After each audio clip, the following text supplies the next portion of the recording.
Hello, and welcome back to another episode of the TEPI podcast, a space for conversations about peace in Northeast Asia. In the most recent episode, I got to talk with Mary Joyce about her work with Tokyo-based international NGO Peaceboat. Mary offered a lot of rich insight into the work Peaceboat does and conversations she's gotten to have about peace building in the region. Be sure to go listen to that episode if you haven't already. As for this episode, you'll get to hear from Paul Lee, who works as a program specialist for youth programs at the United States Institute of Peace, where he works to strengthen the capacity of young leaders to build sustainable social change in their communities and contribute to the field of youth, peace, and security. Outside of his official work, Paul also leads an organization called Divided Families USA that works to help facilitate closure for elderly Korean Americans separated from their families in North Korea. And he hosts the Divided Families podcast, a platform for connecting stories of family separation. Our conversation touches on themes such as the power of personal stories to heal division, the complexity involved in the construction of national identity, and the insights into conflict and facilitation Paul has learned through working with youth from around the world. I had a lot of fun and learned a bunch while getting to talk with Paul. I hope this conversation offers you something as well. With that, here is Paul Lee.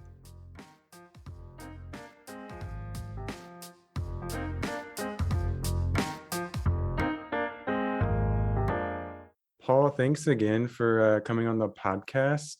For those who maybe don't know you or know the work you're involved with, could you give us a little introduction to yourself and what you're involved with? Yeah, sure thing. Austin, just thank you so much for having me on. Honestly, I'm a huge fan of the TEPI podcast. I have listened to every single episode, actually. So Wow, thank you. I didn't even think about having the opportunity to speak with you. So this is super exciting. And for those of you who may not know about me, I'm based in Washington, D.C., and I work at the U.S. Institute of Peace on the youth program. And basically, what I do with the U.S. Institute of Peace, or USIP, is I try to help young people from around the world, from Latin America to Africa to the Middle East, basically everywhere except for Northeast Asia, actually, in my official portfolio, to strengthen their capacity to create social change in their communities. That's my full-time job, but outside of work, I've found myself involved in uh, work on divided families, mostly Yeah. Korean American divided families, but I've done a little bit of podcasting myself for the past 2 years. And I think I'm really passionate about community-based dialogue and facilitating interactive workshops. There's something called Straight Talk, which is a workshop for young people from mainland China, Taiwan, and the US, Mm-hmm. which is something that I think piqued my interest and my passion in this field that I would love to talk about more as well. But that's in a nutshell what I've been involved with. Yeah. Well, there's a lot there, and I'm sure we'll dive in a little bit deeper into some of those areas you're working in. But from a broad view, it seems like a lot of your work is in these broad domains of family and division and peace building and even international politics at some level. And I'm curious how you initially got involved with all of this type of work that you're in these days. Yeah, I think I've been reflecting on this question a lot of the personal reason I've been involved. Yeah. For example, when you're in college, or at least I'll just speak for myself, when I was in college, Mm-hmm. I think I was really driven by the fact that things were so new. Everything was new, really, from the things I was learning, like languages, to the topics, whether it was North Korea or whether specifically like human rights. Mm-hmm. But I guess I got to a point where, especially during the pandemic, things start, the days start feeling either longer or shorter, depending on what you do, and you start Yeah. questioning yourself and even start to feel a little burnt out. So I Mm-hmm. started asking myself the same question, and I think ultimately it's about my family for me. It's Mm-hmm. about my grandparents, and I think I've shared that before, of my personal connection to my grandparents, who I grew up with, and they're the reason that I care about both North and South Korea, Yeah. and can speak Korean and care about Northeast Asia, I think. Yeah. Yeah. But I think a lot of people share that story, whether you're an immigrant or not, or whether you're from Northeast Asia or not. But I think what I wanted to share about how I got involved is that even though I had this interest, I was only exposed in college, and I did all of my schooling from kindergarten in the US. And I Mhm. was only exposed to this field of security and national defense and Mhm. grand strategy, which I think is common in a lot of university curriculums around the US and around the world.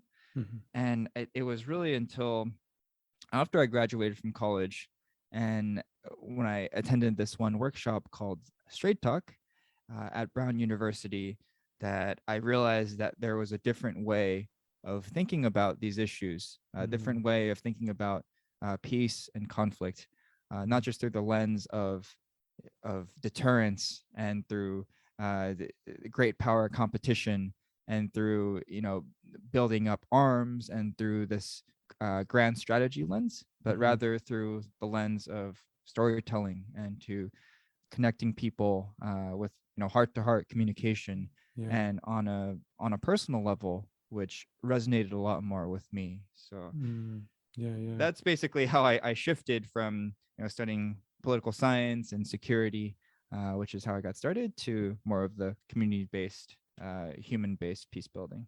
Yeah, yeah. Wow, that's awesome. Yeah, I've seen similar or heard similar stories several times of how like this power of storytelling and hearing stories and encountering people across divides or borders kind of shifts people's perspective from that, like you said, grand strategy into this human based, this connection based way of viewing the world and viewing what is security, what is safety, what is peace. And that's so awesome to hear that story from you. You mentioned the Straight Talks was at Brown University was a big kind of catalyst in that process for you. Mhm. And you mentioned you're kind of more involved with that Straight Talk symposium now. I wonder if you could tell us a little bit more about it and kind of how you got involved with that and what you were learning as a participant or what you're doing there now with the kind of conflict dialogue or the workshops there. Yeah, for sure. I'm definitely a believer in straight talk, and to give a snapshot of it, basically it started 15 years ago Hmm. at Brown University. Actually, probably more than 15 at this point. At Brown University, and it was a student-led student at the time, Johnny Lin. He had this idea to bring together young people from mainland China, Taiwan, and the U.S.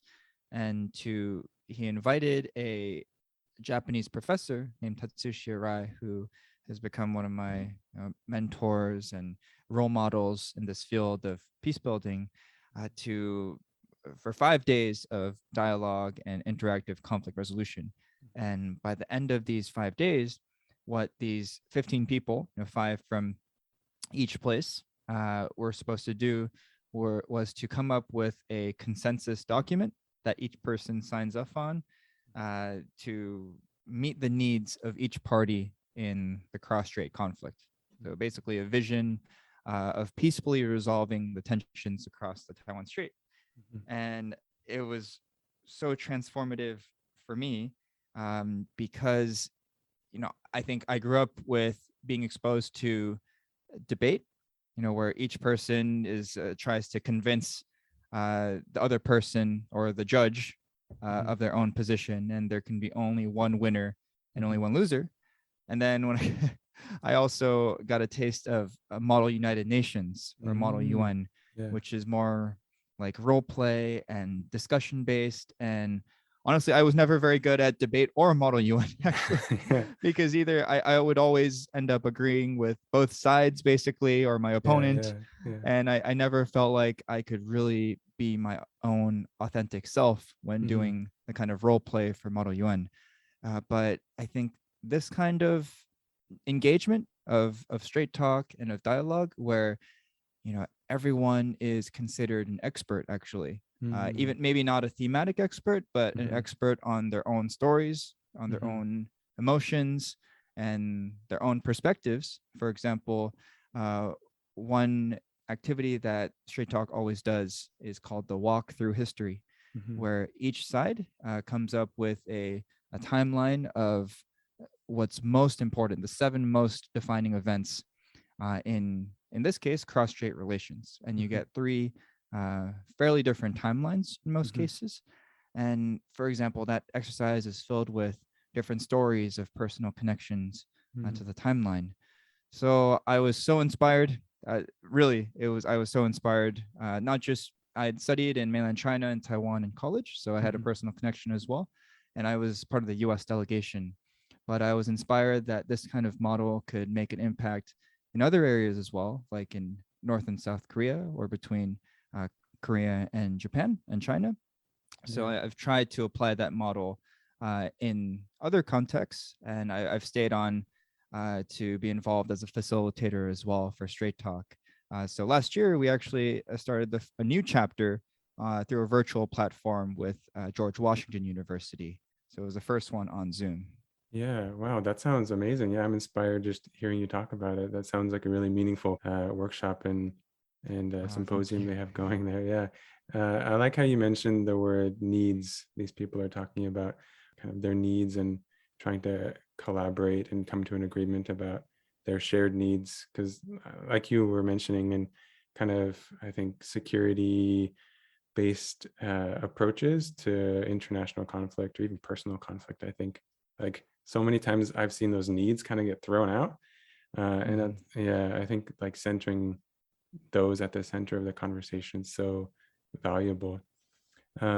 So that approach is that what the interactive conflict resolution approach is, kind of trying to come up with this new way of talking about the conflict across the strait?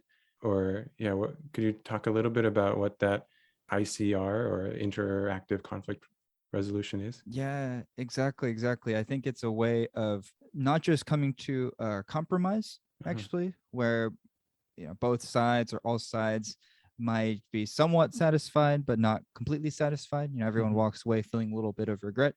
uh, it's moving even beyond that to a solution that could be even more innovative so that Mhm. it actually meets everybody's needs without compromising any of them. Mhm. So, it may sound quite idealistic actually, but I think the point of the workshop was to get participants to think outside the box and to first identify the needs of Yeah. every participant. And, Mhm. I think even from the get go, the workshop always starts by sharing a symbol or a metaphor Mhm. of the cross-strait conflict, for Mhm. example.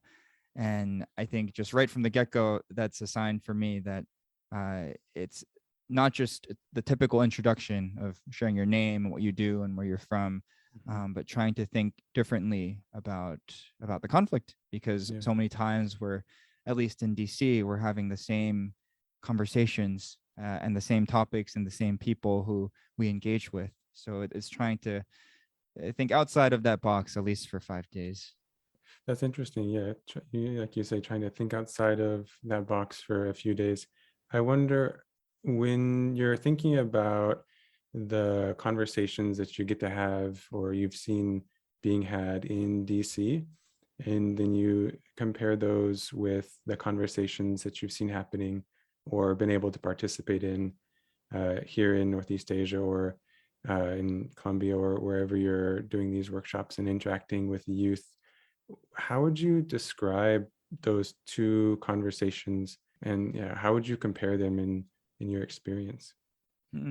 I think it's actually quite difficult Hmm. for me to think through that question, Yeah. because I would expect there to be, the conversations in DC, your stereotypical, people in suits around the business room talking very seriously about a topic, which does happen for Hmm. sure.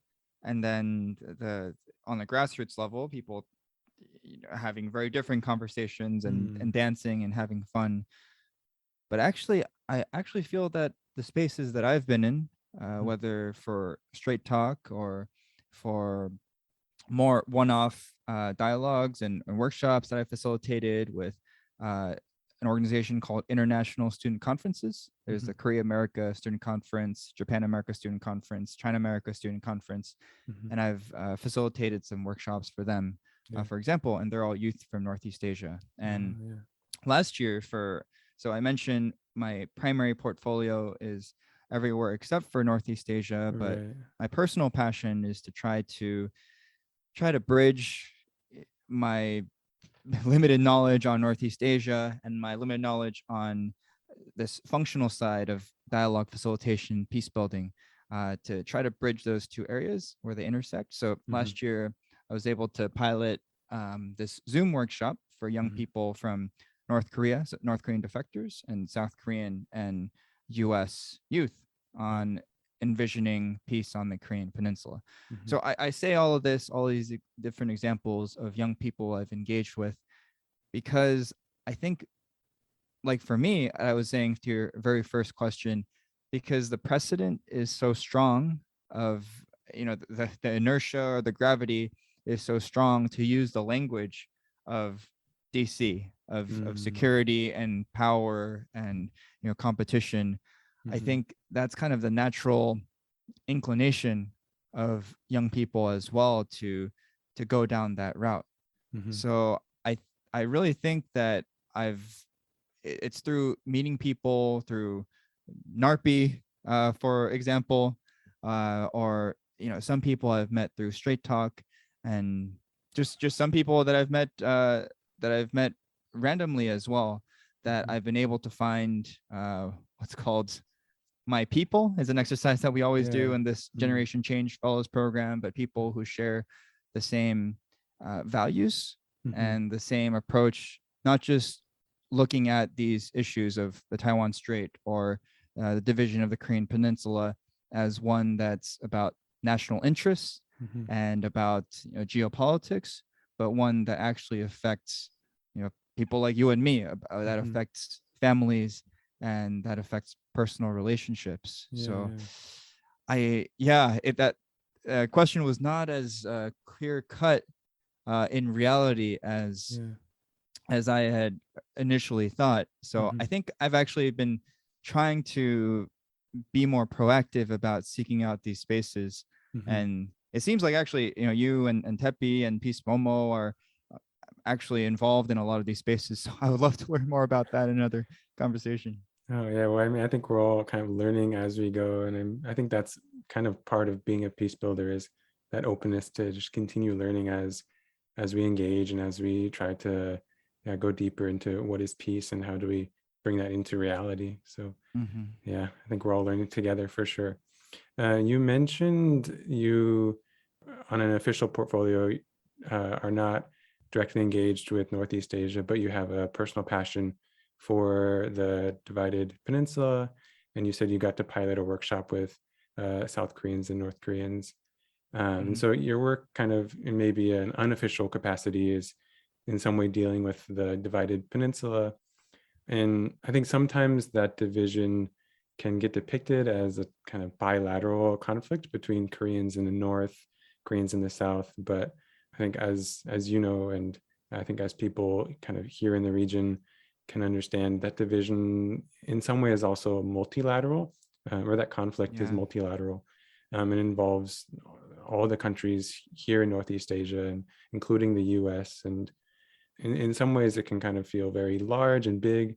But when I talk to people engaged with that conflict or with division on the peninsula, I'm always curious to hear kind of what signs of hope they see, or what opportunities they see currently existing that we can kind of move towards now. Because I think at times unification or post-division can seem like such a far off, almost unreachable or untenable goal at times. But I think getting to talk with people who are having those conversations and on the front lines, and working with people, like you're saying, connecting with personal stories, I find that there's at times kind of maybe not the grand unification that everyone is hoping for right tomorrow, but I think that there's steps and there's opportunities to at least move in some direction. So I'm curious, what opportunities do you see to move towards peace?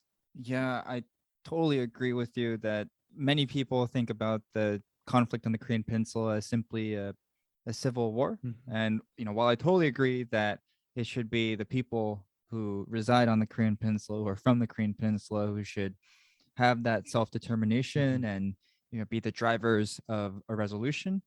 I think maybe this is my own self-justification for being involved with this issue because I've even though I was born in South Korea, Mhm. I've naturalized as a US Mhm. citizen.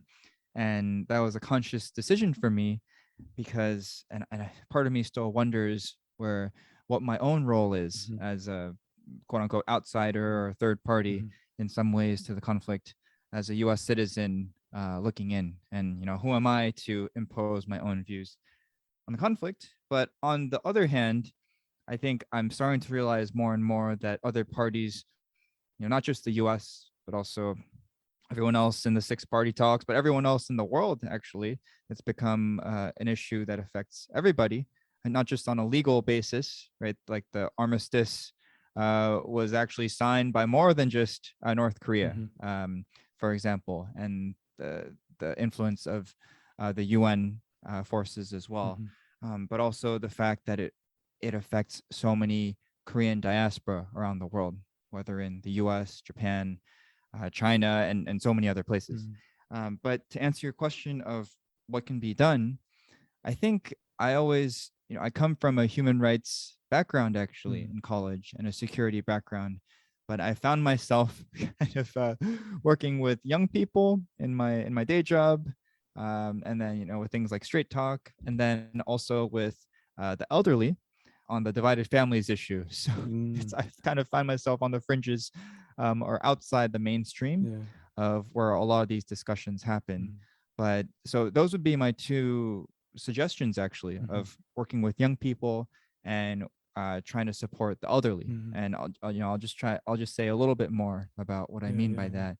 And I think the most urgent thing that I've seen, and why I'm still involved and why I decided to get involved in the first place with divided families is because I think that the separation of family members across the 30th parallel, as a result of the Korean War, it's led to over 70 years of trauma for elderly Koreans around the world, including my own grandfather. And I think time is running out. It almost seems cliche at this point. Time is running out to bring closure to them. And I know that other people have talked about trauma and healing on this podcast as well. Mhm. But I think when I think about it, it doesn't have to be just an ideal scenario. It would be a permanent reunion Mhm. or at least a regular interface Yeah. or communication.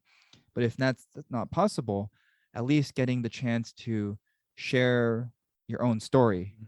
I think may be the next best form of healing for some people. Because at least for Korean Americans, which many people don't realize also have a stake in the division of the Korean Peninsula. Many people just think about it as affecting North Koreans and South Koreans, Mhm. but many Korean Americans have never spoken out because of the fear of what might happen to their family in North Korea or because of their own anti-communist views. So they've never shared with someone else or even their own family members about the trauma that they've experienced. So if I had an unlimited budget and unlimited time, I think, and what I'm trying to do is trying to find ways to provide healing and closure through storytelling and through uh, recording and archiving these stories. So I think that's one.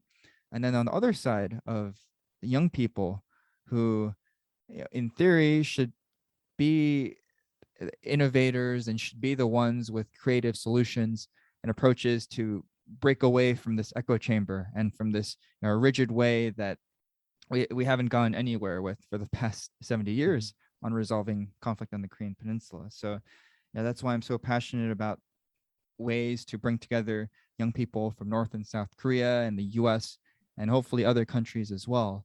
And as I'm thinking about these two communities of young people and the elderly, I'm also realizing there's room for intergenerational dialogue, which was, as I mentioned, so important for me of my connection with my grandparents. Yeah, So I know there's reluctance on both sides, especially in Northeast Asia, for one side to listen to another, because at least in my family, the grandparents are always right, and it's usually the learning is usually unidirectional. Mm.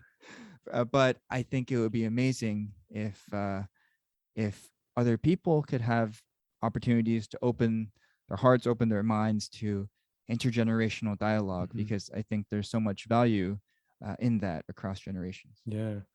Wow, that's beautiful. Yeah, I agree so much that yeah, the power of telling one's own story, I think, can be so healing, and feeling that sense of having one's story understood by others, I think, Mhm. is a healing process so many times. And also, as I'm sure you've experienced through your podcast, the act of telling a story can be so enriching for the listener as well, and educational, and I think be such a powerful resource, especially intergenerationally and across divides. So Yeah. yeah, just for anyone who's listening who maybe didn't catch it, you're the host, one of the hosts, the co-host of the Divided Families podcast. So I definitely Yep. recommend that anyone listening to this podcast should go check out that podcast. I'll put a link in the description, because yeah, I listened to several episodes, and it's such a great resource, I think. And yeah, I think such a valuable resource for not just people interested in division, but I think anybody,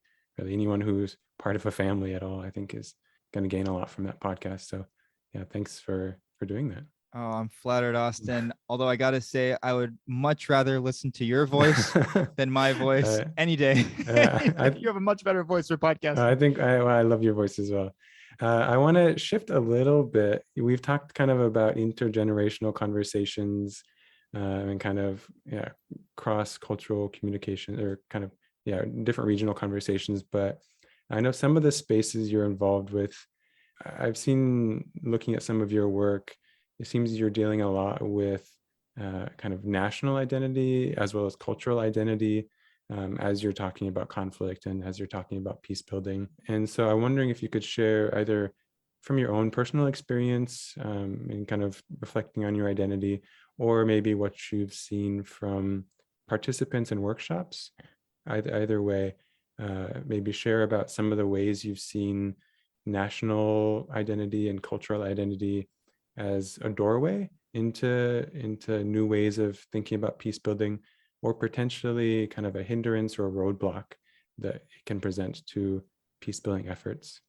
Kind of a big question there, but Oh yeah, this is a topic I care about so much, and actually one that I co-facilitated a session of the Northeast Asia Regional Peacebuilding Institute, right? Institute. right, yep. Okay, NARPI. Um, and NARPI, as some people might know, has is in person a summer program for young people from all over, or for people from all over Northeast Asia. But during the pandemic and during the past year, it's been hosting online sessions open to everybody on various topics. So actually, a friend of mine from Straight Talk, who was actually the reason I discovered the TEPI podcast Mm. and learned about you, Austin, Ting Lu. Dating is great. Yeah. So yeah. We co-facilitated the session on rethinking national identity, just because it's a topic that I think many people feel strongly about, especially during the time of the pandemic, where there are many incidents of anti-Asian hate Mm-hmm. and of rising anti-Chinese sentiment around the world, including in the U.S. and South Korea. But and what we found in this workshop was that many people actually think about national identity and cultural identity as a good thing. I can't tell you how many times I actually felt it was a huge self-esteem booster for me these past 2 weeks in Colombia, because I was the only Asian person, East Asian person, I was the only Korean person there, and it was almost like I had the celebrity status because I was so different, and people liked K-pop and wanted to take photos and wanted to learn Yeah, Korean. yeah. So I think national identity and cultural identity really helps form those initial bonds. Hmm. But I think it's difficult. And the flip side of what I was hearing in that online NARPI workshop is that many times people and governments and authorities and those in power try to co-opt Hmm. or try to exploit these feelings of pride and belonging that national identities fill Hmm. in populism or in you know framing these national identities as being against someone else. Hmm. And if there's one thing that I can't tell you how many times I've heard how Koreans are so unique, Hmm. how, Yeah. things like Chung and Han Hmm. and are so uniquely Korean that it's impossible to describe with other words. Hmm. But I think it's actually maybe the way of talking about these topics may be uniquely Korean, but I think the actual sentiment behind them are shared across a lot of other Hmm. cultures as well, Hmm. whether in Latin America or even in the US. So basically, what we were trying to do, that Ting and I were trying to do with that workshop, was to get people to think outside the box of national identities, but at the same time, not destroy the box Yeah. per se, Yeah. Yeah. um, because you know I, I think I was trying to be like a global citizen of the world at one point Yeah. and not totally shedding my national identity, but I think that just made me feel more difficult and challenging to connect with people Hmm. for whom national identity was really important. Yeah. Yeah. So basically, I think one of my takeaways from that workshop and on national identity in general is that it's very, very important. I think I can identify myself as a Korean American, actually more as an American Korean, but that's another story. Yeah. I think it's okay to have these national identities as long as, with this asterisk, as Hmm. long as you think critically about what that national identity means Hmm. and where it comes from, Hmm. and acknowledge the fact that me, you, everyone else who we may see are more than just their nationalities. And we may be, thinking about gender, about sexuality, about political preference, Hmm. about race and ethnicity, so many other factors that, about the fact that we may be siblings Hmm. or we may be parents or we may be peace builders or podcast hosts Hmm. that may be more important to us than national identities. Hmm. So I think my caution is to not just look at somebody as purely through the lens of what passport they have Yeah. or what country they're from. Yeah. Yeah. Yeah, I love the way you said kind of trying to step outside the box or get outside the box without necessarily destroying the whole thing. And I think getting to have conversations on this podcast or off this podcast through the work that TEPI is doing or other places I've been in, and seeing how, yeah, national and cultural identity can be so complex, and trying to kind of define it in a rigid way can exclude some people and kind of hurt people and not be useful.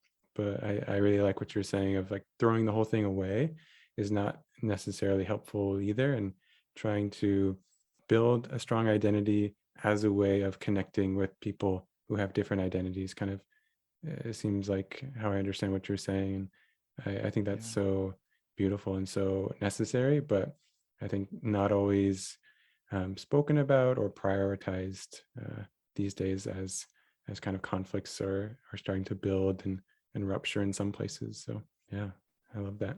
We've talked a lot here about so many of the different things you're involved with, and yeah, you have so many cool projects, and I really want to dive into all of them. But I think I'll wrap up here with one question. Just kind of so many of the people who I think are involved with civil society work, or yeah, kind of trying to imagine a better world or work towards a better world, I think can find themselves in work that's full of passion and meaning.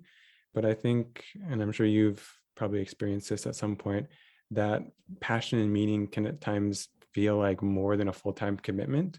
and at times Yeah. kind of be really a lot. And I'm wondering, as someone who's involved in so many valuable and important projects, how do you yourself stay centered and avoid getting burnt out?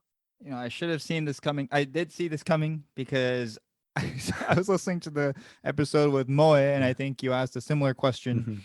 So I should have prepared myself more. But it's something that I've been thinking about a lot as well, because to be honest, I was feeling super burnt out, Mm, especially during the pandemic. mm, And I felt like exactly what you said of, for me, peace building and resolving conflict and working on divided families, working on dialogue is much more than just a job. mhm, It's not just something that when I close my computer or sign off for the day, I can just stop thinking about. mhm, It's something that's so much more important than that. And I think the flip side of that is that it can be all consuming. mhm, And I think it's really difficult to have that quote unquote work life balance when, especially if you're working from home, when your life, is more, your work is more of a mission driven or vocation driven mhm, than just an form of employment.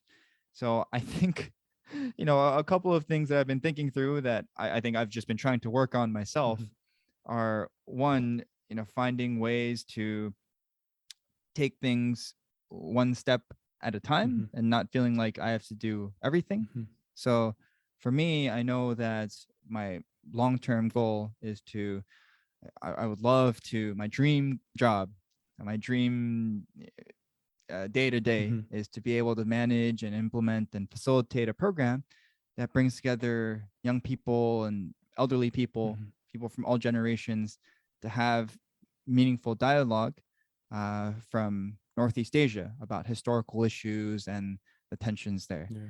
But I think I'm trying to take it one step at a time. Mhm, About, you know, like what I'm doing now is trying to learn the dialogue facilitation and the programming skills, even if it's in other regions, mhm, so that, you know it's a marathon, mhm. not a sprint, as the Yeah. saying goes. Yeah. But I think also, I think what a mentor has always told me is that, I, as in anybody, can do anything. Mm, We have the potential to do anything, mhm, but we can't do everything. mm, So we can only kind of bite off one piece of the pie. I think what I'm trying to say is, finding your own role and your own niche, yeah. and realizing that you're only one part of the puzzle and Mm, finding ways to support. So I'm just so grateful for my team members mm, who fill so many important positions that I can't do on my own mhm, in the podcast, for example, or a team of facilitators and board members for Straight Talk, mhm, for example. So just finding a team and mentors, I think, is so important. mhm, And then I think the just the most important thing for me is just conscientiously, mhm, intentionally carving out time to do things that are not related directly to, your primary work or mhm, your primary projects, mhm. because I often find myself just actually working, quote unquote, when even if I'm not working. Yeah, yeah. So even if that means, playing ping pong or Mm, just vegging out, as yeah, my friend likes to say, yeah, yeah, on your phone, or even just doing something completely different, like yeah. learning how to salsa dance. Oh, that sounds I fun. think, yeah, yeah, something that I've been trying to do. I think that's important in trying to bring more balance to your life, Mm. because you can't do it all every day. At least I can't do it all every day. Yeah, I mean, I can't either. I don't think anyone can do all of it, but yeah, I like that. Bring balance to your life. It's, I think, a good way to think about it. And trying to balance that, like you said, with a good team and with supportive people, I think is so important and really valuable. Yeah, I want to respect your time, so I think we can wrap up here. Thank you so much for sharing about all of the stuff that you're involved with and all of the important projects and stuff. And I'll link to those below for people who want to check out more in detail. Wrapping up here, was there anything about your work that we didn't talk about that you think would be good to share or people might be interested in? Yeah, just one quick tidbit about the Divided Families Yeah, podcast, yeah, actually. yeah. And I think I just wanted to share that my initial motivation was to try to build greater empathy for Korean American divided families. Yeah, yeah. And I think what I discovered after interviewing, over 40 episodes from the Holocaust to the US-Mexico border to Japanese American internment camps to Uyghurs in Xinjiang, for example, so all over the world and all throughout history, is that these issues are very, very different, but have the same sentiments, similar sentiments behind them of yearning to be heard, to be understood, to be united with other people. So I think I'm always a big proponent of learning from other contexts, even if might not be exactly comparable to your own. So I just hope that Northeast Asia is a unique region in many ways. There's nothing like the EU or ASEAN, for example, or these regional fora. And Northeast Asia has its own set of historical tensions and conflicts and trauma. But I think for anyone studying Northeast Asia or involved with conflict and peace in Northeast Asia, I think I would just encourage them to try to look at other examples, whether classic example for Korea is East and West Germany, but also to look at other contexts where it's, for example, post-Civil War reconstruction in the US, or with the troubles in Northern Ireland, or even with truth-telling in Colombia or South Africa, for example, because I think there's so many nuggets of wisdom to glean from around the world and through history. Even if, of course, Northeast Asia is very unique and very special in my own heart as well. Yeah, I definitely agree. I think there's so many nuggets of wisdom from people from all over the world, and I think sharing through conversations and stories is, in my opinion, one of the best ways to glean and kind of spread around those nuggets of wisdom. So yeah, thank you again for making that podcast, and I'll link below for people who maybe want to check it out. Thanks so much, Justin. Well, Paul, it's been a pleasure getting to hear all of the work and all the projects you're involved with, and I really appreciate you making time for us. And thanks for coming on the podcast. Thanks so much for the opportunity.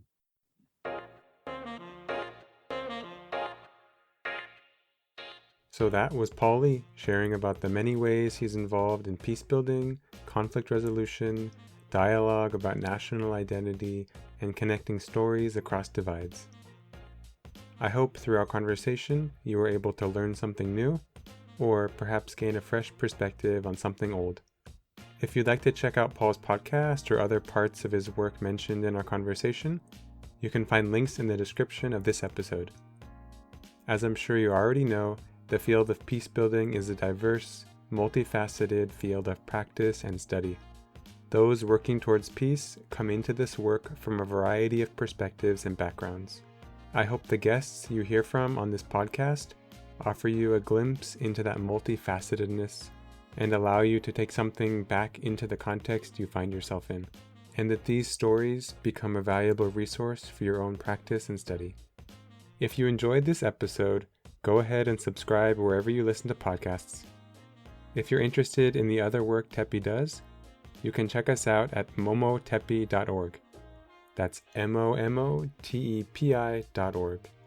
That's all I have for you today. I'll talk to you in the next episode with another guest sharing their perspective on peace in Northeast Asia.